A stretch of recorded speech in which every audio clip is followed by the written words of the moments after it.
and welcome, recruits! If you're watching this video, then that means it is your first day of basic training, and I will be here to guide you through the equipment that you'll be using in the Volunteer Regiments of Tennessee. Now, before we begin with the equipment, let's go ahead and run down the basics of the Volunteer Regiments. For those of you who may have joined and not have fully realized what the Volunteer Regiments are, the Volunteer Regiments are what they sound like. The Volunteer Regiments are an all-volunteer force, meaning we are not official military. Which means that all of our funding comes from your folks back home and your loved ones who are buying war bonds to help us fight the communist threat that threatens freedom and democracy that you will be trained to fight. Now, some of the equipment you may be wondering is a bit adequate and outdated by some standards. However, that is all we can afford or have been able to issue you. Now, unlike regular army, you can bring your own equipment from home. However, in terms of training, you will be trained with the equipment that we issue you with. So please, do not complain to your drill instructor or even the chain of command. We will not give two fucks. Unlike most, our military is that of veterans, volunteers and otherwise. Including our structure. Our structure is not that of standard military. It simply goes as follows. Riflemen. Riflemen being the standard grunt, the backbone of any military. You, the riflemen, will be able to do your jobs. Next up are the grenadiers. The grenadiers are what they sound. They lob explosives at the enemy to send them to a fiery death. And maybe wound them, so that way they do not kill your buddies. Your battle buddies, or even your friends, your comrades, those who you are fighting with on the front lines, in the trenches, and in the hills. Now, next up is your sergeants. Your sergeants are those who are going to basically light a fire under your ass in case you are not able to continue doing your job. Yes, I know fighting in a war is scary and your nerves will be shot, but the sergeant is there to kick you into shape and to remind you why exactly you're fighting. Snap to the trigger! Slow down! Breathe! Squeeze! Kill! Breathe again! Next up, the lieutenants. The lieutenants are those who make sure the chain of command is followed and continue to do so. After that, captains, then majors, colonels, and of course, your generals. Now do not worry. You may not see a lot of these men in the front lines, but many who are brave, proud, patriotic Tennesseans will fight alongside you, as an officer should, and lead you to victory! Once again, as an officer should. Now that that is out of the way, let's go into the equipment. First off, your uniform that you will be issued. The M81 Woodlands are your basic uniforms of the volunteers. The M81 can come in a variety of colors depending on where you're being shipped to and where you're being deployed. For your basic training, and otherwise we will be issuing you with M81 Woodlands. The Woodlands here are designed in a way so that they are camouflaged within your environments of woods, jungles, grasslands, and otherwise. Once again, if the enemy cannot see you, you can give the enemy a drop on them. Is a good thing. Yes. The next bit of equipment that you will be issued is, of course, your boots. You'll be issued with either black boots or tan boots, depending on the BDUs that will be given to you. But the black boots will be steel-toed boots that will protect you in case your buddy decides it's funny to drop his rifle on your foot, or even step on your foot.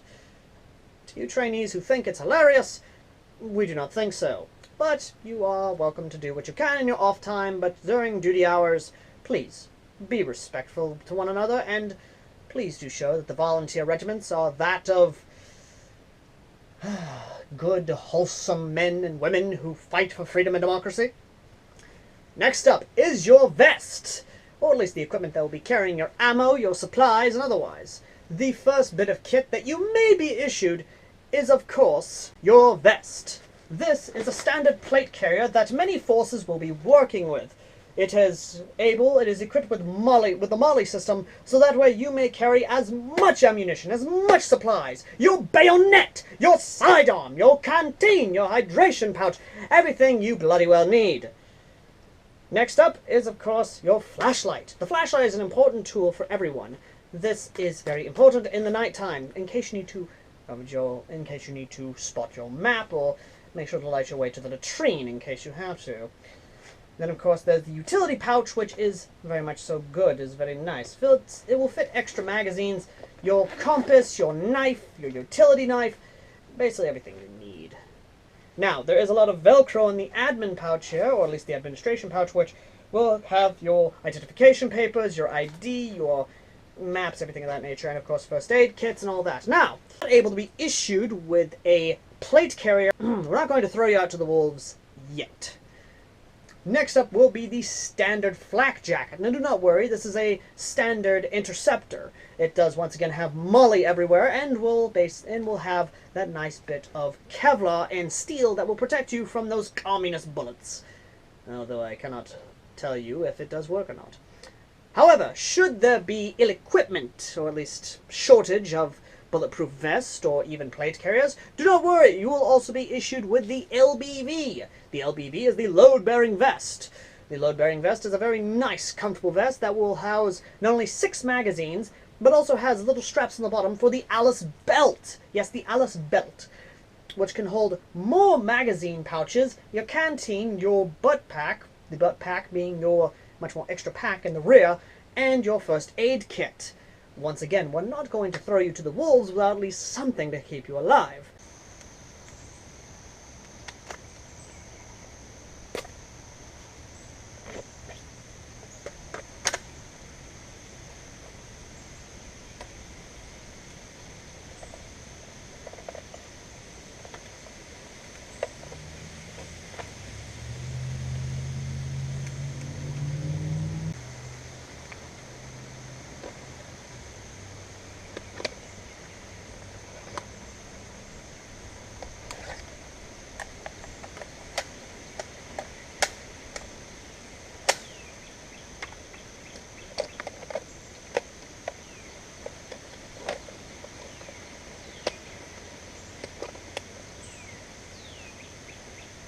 Now, a bit of advice to you recruits is that, while yes, you may feel like that just having an LBV or even some Alice harnesses, yes, you will also be issued with an Alice harness, may seem a bit under-equipping our troops. But do not worry, for some advice for you. If you come across a dead comrade and his vest has not been shot to hell, take the vest! He sacrificed his life and now allow his equipment to protect your life and give you at least some safety. Now, in terms of head protection, in terms of off-duty hours when you are going around the general populace, we will issue you with a patrol cap, this nice little bit right here, which you may wear and show off that you are off-duty right now. However, in terms of head protection, we will be issuing you with, at least, a pashkit helmet. Yes, a pashkit helmet. A bit of Kevlar and steel to protect your noggin. Your noggin is very much so important, and we do not need you being shot in the head by a communist sniper, because, well, you are important to us and we don't want you dead. Now, should we run out of pashkit helmets? Do not worry, gentlemen, ladies, for we do have another bit of equipment that will protect your skull. What is it, you may ask? The M1 steel helmet. Yes, the M1 steel helmet will be your next issued bit of a kit. I can assure you, ladies and gentlemen, that, well, yes, it may seem a bit harsh. Do not worry, you will be protected at least, because it is not just a steel helmet, it is reinforced steel. So while, yes, you may have a heavy helmet on your head, I can assure you it will stop at least some sniper caliber rifles and other communist bullets. If, once again, you do not feel that the steel pot helmet can protect your head, once again, if you find a dead comrade on the ground, take the helmet from him and wear it. It's only natural. Now, on to your firearms. What will be issuing you in terms of your primary weapon, should you not have your own gun to bring to the front lines? The weapon you will be issued as a rifleman is nothing more than the M16A1 modernized. Yes, recruits, the M16A1 will be your primary weapon. However, it has been updated. Do not worry. It has been updated with a much more comfortable grip, a much more comfortable pistol grip, a Magpul solid stock, and of course the MOE Magpul foregrip. This is my own personal weapon that I have been issued, and I have decided to put on angled foregrip for much more better control of the weapon. Now, to learn more about the weapon, and allow the soldier to tell us about the M16.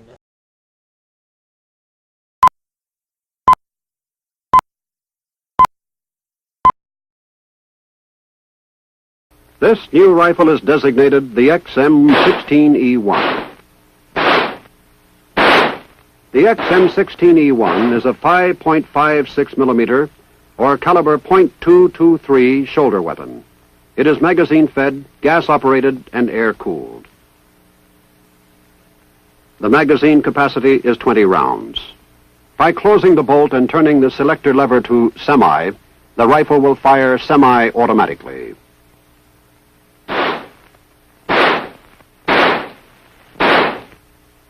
By turning the selector lever to auto, the rifle will fire full automatic.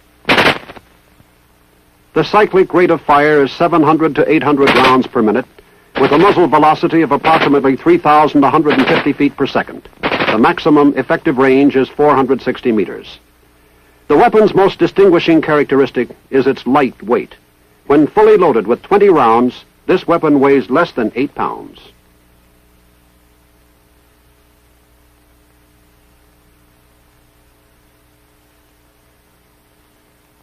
This relationship of weight to firepower in the XM16E1 results from design, construction, and operation.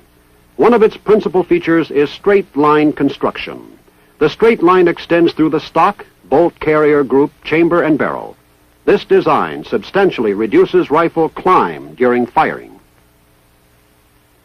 The barrel is surrounded by a heat-resistant fiberglass material with an aluminum reflecting shield which serves as a hand guard.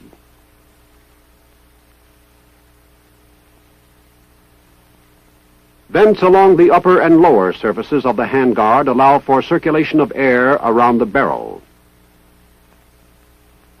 The ejection port has a hinged dust cover to prevent foreign matter from entering the chamber through the ejection port. When the weapon is cocked or fired, the dust cover opens automatically for ejection of spent cartridge cases.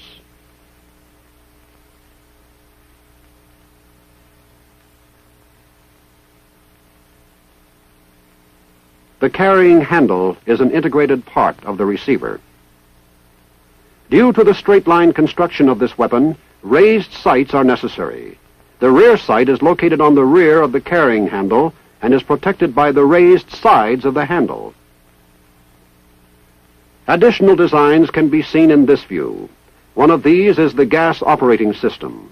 When a round is fired, gas passes through a gas port located in the front upper surface of the barrel and is directed through a gas tube back into the cylinder formed by the bolt and bolt carrier, causing the bolt carrier to move rearward. Another design is the chamber locking mechanism.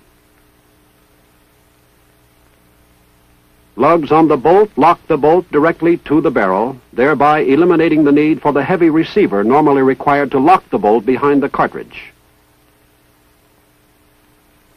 The stock of the rifle is composed of a durable synthetic material of high impact strength.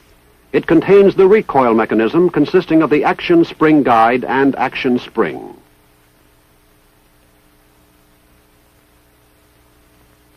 A portion of the recoil is absorbed by buffer rings located on the action spring guide. During recoil, the outer rings are forced to ride over the inner rings.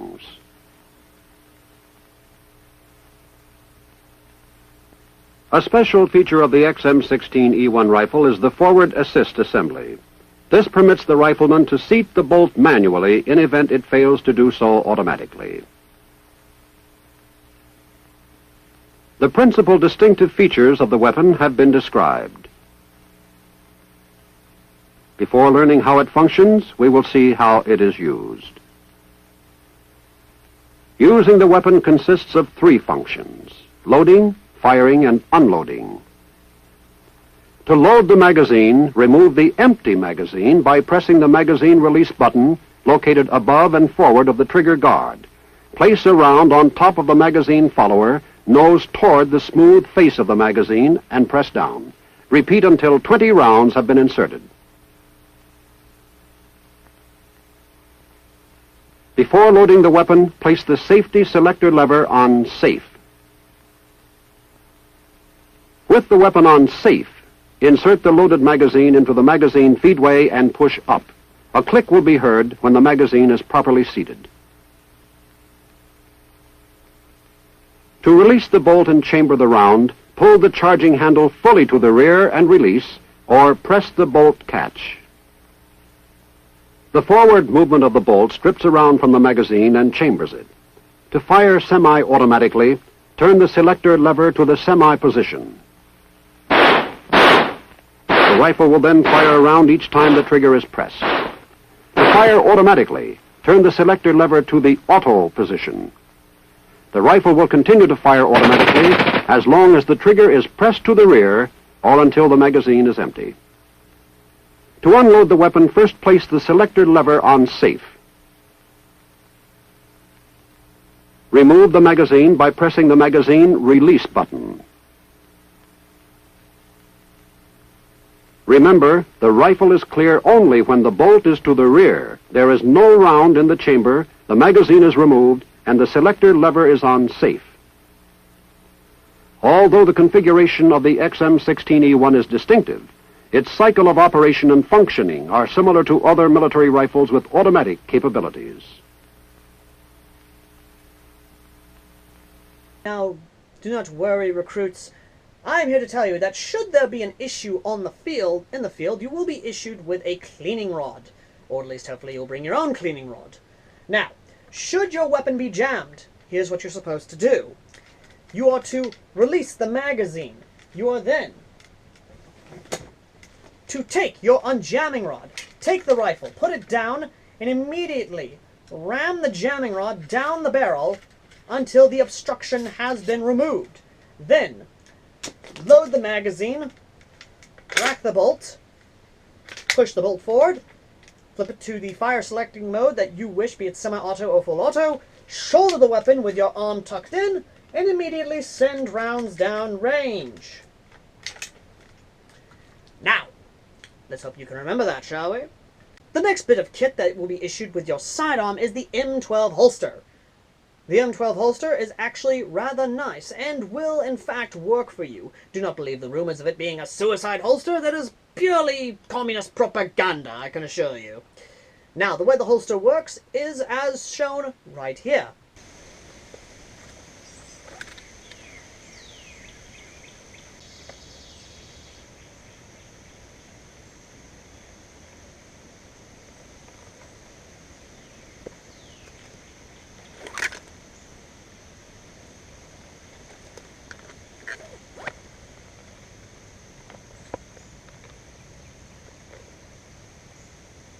You simply pull down on the ring, lift up, and then you reach for your sidearm.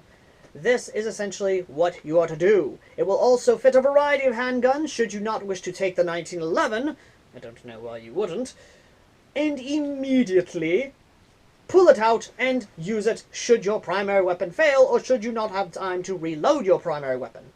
Now, your sidearm is, of course, the standard 1911. The 1911 is a reliable handgun and will work for you all the way through. It will not jam, it will do its job, I can assure you.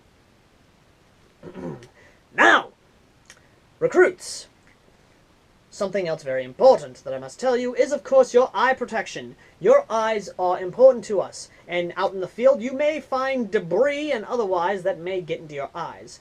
Do not worry. A pair of ballistic glasses will be issued to you, and must be worn at all times when out in the field. Should you not have the need of ballistic glasses, a pair of goggles is needed as well, because believe me, when out in the desert or in a storm that has heavy winds that begin to blow debris up into your face, or in a convoy where dust and what have you is going up into your eyes, goggles should be worn and secured to the helmet, or at least secured to your face. Again, we do value your lives much more than we value the equipment that we issue you with. However, losing a $1,500 rifle is definitely not advised. Also, we do advise that you do not allow your weapons to fall into enemy hands. This is a ill-advised move, and will be punishable by court-martial. Or at least a non-jurisdiction disciplinary action. Now, NCOs and officers will be issued with another rifle, this rifle being the M4 carbine. The M4 carbine is once again a much more compact version of the M16. Now, this is my own personal M4 that I have because, of course, I am an officer. And it is rather nice. Now, you will not be issued with any optics. That is something you'll have to bring from home, or at least buy on your own. or at least have your folks back home buy war bonds so that way we can actually issue you with optics that are needed. Now, just like the M16, the same thing can be said for remedial action. Should you have a jam or something happen to your weapon, once again, drop the magazine, take the gun down, take your unjamming rod, ram it down the barrel, and make sure the obstruction is out. Pull out the unjamming rod, load in the magazine, rock the bolt, push the bolt forward assist, put it to the fire select mode you wish, and then shoulder the weapon and immediately begin to send rounds down range. Now, with that said, now with all the equipment shown here today, if you wish to have your own equipment to use on the front lines, please do log it in with the administration and have it logged in with the supply sergeant, so that way at least we can give you the ammunition you need for said weapon, and you'll be able to use said weapon. Once again, a lot of paperwork.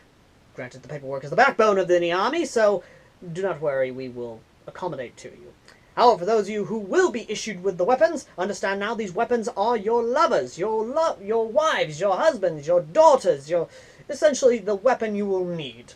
And should losing of said weapon happen, you will not only be charged the amount for that weapon to be replaced, but you will be given disciplinary action and or demotion, depending on your rank.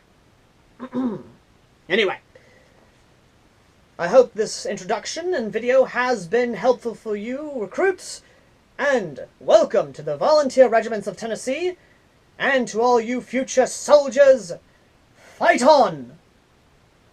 Now, at the end of this video, please report to your commanding officer or your drill instructor for further training. For these 10 weeks of training will be arduous and, well, I'll say it, hell. So, to everyone watching this video, you are dismissed!